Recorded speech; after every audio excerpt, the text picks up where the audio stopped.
তো নমস্কার বন্ধুরা, সবাই কেমন আছেন? আশা করছি সবাই ভালো আছেন। চলে এসেছি আর একটা নতুন ভিডিও নিয়ে। তো চলুন শুরু করে দেওয়া যাক। এই যে মাঠ দিয়ে এই মাছগুলো ধরা হয়েছে, মানে সকালবেলা মাছগুলো জালে থেকে ছাড়িয়ে নিয়ে আসা হয়েছে। 3টে শিঙি মাছ আর 2টো ট্যাংরা মাছ। তো দেশি ট্যাংরা আর দেশি মাছ দিয়ে আজকে পেঁপে আর আলু দিয়ে হালকা পাতলা ঝোল রান্না করব, আর ছোট মাছ দিয়ে আলু বেগুন দিয়ে একটু চচ্চড়ি করব। তো চলুন, এখানে টমেটো, পেঁয়াজ, কাঁচা লঙ্কা, এই যে মাছটাও ভালো করে কেটে নুন দিয়ে চটকে চটকে ধুয়ে নিয়েছি, আর আলু বেগুন আর পেঁপে আলু সবগুলো কেটে নিয়েছি। যা যা কিছু লাগবে সব কিছু একসঙ্গে জোগাড় করে নিয়ে চলে এসেছি। এটা এই আলু বেগুন দিয়ে এই যে ছোট মাছগুলো রান্না করব। তো এই ছোটো মাছগুলো তো আমার খুব ভালো লাগে, জানেন, খেতে কিন্তু দারুণ লাগে। ছোট মাছ দিয়ে ঝাল করলে তো খুব সুন্দর লাগে। তো চলুন, নুন হলুদ দিয়ে মাছগুলো মাখিয়ে নেব। একটু তেল দিয়ে দিলাম, কারণ শিঙি মাছ আছে তো খুব ফাটে, জানেন, এই তেল দিলে কিন্তু একটু কম ফাটে। তো কড়াইতে তেল দিয়েছি, তেলটা দেখুন গরম হয়ে গেছে, মাছগুলোকে দিয়ে দিলাম। আর একটা এখানে ঢাকনা মুখের ধারে রেখেছি, ফট করে যদি ফেটে ওঠে একদম মুখ টুক সব মানে ফোঁসকা পড়ে যাবে। তো মাছগুলো খুব সুন্দর করে ভেজে নেব। তো চলুন, মাছগুলো তো আমার ভাজা হয়ে গেছে। এক পিঠটা অপর পিঠটা ভাজবো। এত ফাটছে তো দুম দাম করে, মানে বোমের মতন ফাটছে। তো সবগুলো মাছ আমার ভাজা হয়ে গেছে, তো তুলে নিয়েছি। দেখুন, এই যে কড়াতে তেল আছে, এই তেলের মধ্যে ছোট মাছগুলোও ভেজে নেব। একসঙ্গে মাছগুলো ভাজা হয়ে যাক, তারপরে তরকারিগুলো করে নেবো একে একে। এই যে ছোট মাছগুলো ভাজতে দিয়েছি। তো দেখুন, মাছগুলো তো ভাজা হয়ে গেছে। এইবারে মাছগুলো তুলে নিয়ে মাছের ঝোলটা বসিয়ে দেবো।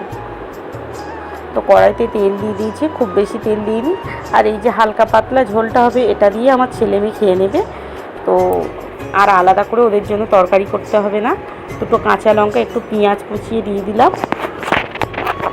ভালো করে একটু নাড়াচাড়া করে নিয়ে এইবারে এখানে একটু আদা বাটা দিয়ে দেবো।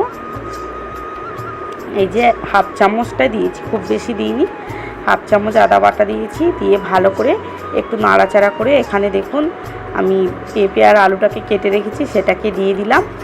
দিয়ে লবণ দিয়ে একটু ঢাকা দিয়ে আমি ভালো করে নাড়াচাড়া করে সুন্দর করে কষিয়ে নেব। এই যে দেখুন, খুব সুন্দর কিন্তু আমার মশলাটা কষে গেছে, আর আলু আর পেঁপেটা কিন্তু খুব সুন্দরভাবে ভাজাও হয়ে গেছে।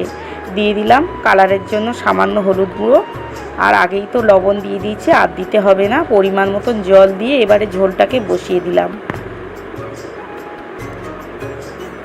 ঝোলটা ফুটে গেছে, মাছগুলোকে দিয়ে দেবো। মাছগুলোকে দিয়ে দিয়েছি। তো খানিকক্ষণ ফোটার পরে দিয়ে দিলাম এখানে জিরে বাটা। তো জিরে বাটা দিয়ে 5 মিনিট ফুটিয়ে নিয়ে নামিয়ে নিলাম ঝোলটাকে। এইবারে ওই যে ছোটো মাছগুলো চচ্চড়ি রান্না করব। তো চলুন, কড়াইতে প্রথমে তেল দিয়ে দিয়েছি, কাঁচা লঙ্কা পেঁয়াজ সব একে একে দিয়ে দেবো। আদা রসুন বাটা দিয়ে দিলাম, দিয়ে আরও কিছুক্ষণ নাড়াচাড়া করে নেব। তো এই যে দেখুন, নাড়াচাড়া করে নিয়ে এখানে দিয়ে দিলাম আলু আর বেগুনটা। তো আলু আর বেগুনটা দিয়ে সবটাকে সুন্দর করে মাখিয়ে নেব খুন্তি দিয়ে। তো মাখিয়ে নেওয়া আমার হয়ে গেছে। এইবারে দিয়ে দেবো লবণ। তো লবণ দিয়ে আরও একটু নাড়াচাড়া করে নেব, নুনটাকে সুন্দর করে মাখিয়ে নেব। টমেটোও দিয়ে দিলাম, যে টমেটোটা কেটে রেখেছি ওটাকে দিয়ে দিলাম, দিয়ে চাপা দিয়ে দিলাম। টমেটোটাও নরম হয়ে যাবে, বেগুনগুলো খুব সুন্দর সিদ্ধ হয়ে যাবে, আর আলুগুলো তো সরু সরু করে কেটেছি, আলুগুলোও সিদ্ধ হয়ে যাবে। দিয়ে দিলাম, সব কিছু আমার বেশ সুন্দরভাবে সিদ্ধ হয়ে গেছে, নিশ্চয়ই আপনারা দেখে বুঝতে পারছেন। দিয়ে দিয়েছি লঙ্কার গুঁড়ো, হলুদ গুঁড়ো দিয়ে ভালো করে একটু কষিয়ে নিয়ে মাছগুলোকে দিয়ে সামান্য একটু জল দিয়েছি, খুব বেশি জল কিন্তু আমি এখানে দিইনি। তো যেহেতু চচ্চড়ি করব, খুব বেশি জল লাগবে না।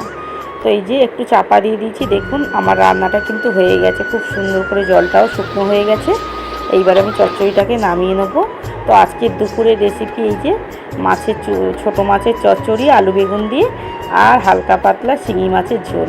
তো এই যে কেমন লাগলো আপনাদের ভিডিওটা, আপনারা প্লিজ কমেন্ট করে জানাবেন। আর সবাই ভালো থাকবেন। দেখা হচ্ছে আরও নতুন কোনো ভিডিওতে।